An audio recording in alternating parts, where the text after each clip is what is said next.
In this video, I'm briefly gonna go over the main components of Bootstrap, and I have the lecture files open here.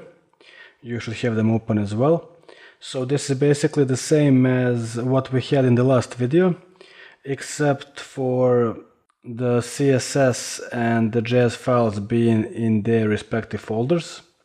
And there's also this style CSS, which just has some helpful CSS classes. Okay. So anyway, the main Bootstrap components are containers, rows, and columns, which are all actually just CSS classes. Of these three, columns are the most important, and they are the essence of Bootstrap. Row and column classes are always applied to divs, but container class can be applied to other elements as well, such as a header or a footer. Rows go inside of containers and columns go inside of rows. Let's see an example. So if I have a container here, which is a div with a class of container, and by the way in VS Code I can just do it like so and press tab and I'm gonna get a div with that class. So you're probably able to do the same in your editor, but that depends on the editor, I guess. So anyway, inside of the container, I'm gonna have a div with a class of row, so a row, and then a div with a class of col for column inside of that row. And I'm just gonna say hello there, and I'm gonna run this index.html by right-clicking it and going to open with live server. And I'm also gonna inspect here. This console error is just something to do with live reload, so I'm just gonna refresh and that's good now.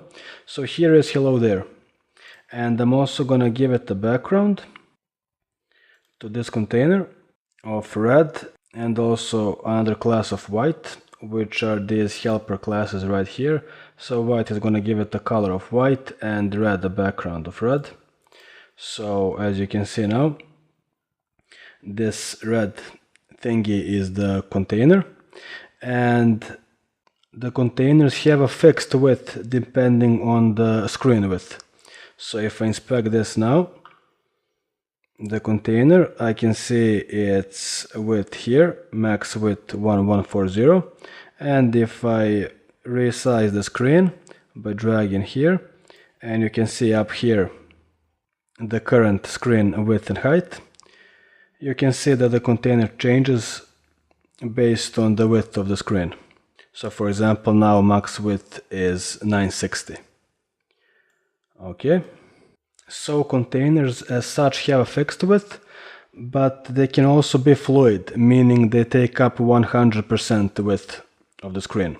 So let's see an example of that. I'm gonna highlight this whole container, and in VS Code I'm gonna press Shift Alt and down to make a copy of this. And to make this container fluid, I'm gonna add a dash and say fluid here. So container dash fluid is gonna make it fluid, and I'm gonna change its background to green, let's say. And let's see now. And now as you can see, it takes up the whole width of the screen. So no matter how wide the screen is, the container fluid is always going to be 100%. It is also possible to nest containers, which means having one container instead of another. So let me give you an example. I'm going to copy this. So Shift Alt down. And inside of this container, I'm going to get rid of this row. And I'm going to copy this container inside the fluid one, and I'm gonna press Shift Alt F to format. So let's see now. Okay, here it is. Let me give it a margin top just so it's easier to spot. So it's this one right here, and now as you can see, I have a container instead of a fluid container, and that's how you would nest containers. So to recap, main components of Bootstrap are the container, the row, and the column. Columns go inside of rows, and rows go inside of containers.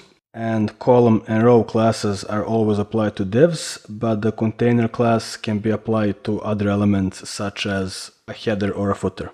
In the next video, we're gonna go more in depth and understand how the Bootstrap grid system and the columns work.